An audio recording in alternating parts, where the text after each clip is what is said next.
Hello mga minahal kong kaibigan, good evening, kumusta na kayo? Sana nasa magandang kalagayan kayo. Nandito naman ako, mga tayo ha. Maraming salamat, ng sama sa anak at Espiritu Santo. Amen. Ama namin makapangyarihan sa lahat, huwag mo kaming pababayaan sa araw at gabi, sa mga oras at mga minuto dahil sa aming hanap buhay.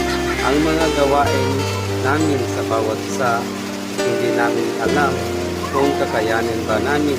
Kaya nga Panginoon, bigyan mo kami lahat ng malakas at tibay ng katawan para makayanan namin ang mga gawain. Panginoon, ipagkakaloob mo ang aming mga kahilingan para sa kabutihan namin lahat at ang biyayang baguhin namin ang pag-awit ng himno ng kagaralakan dahil sa iyong kadakilaan.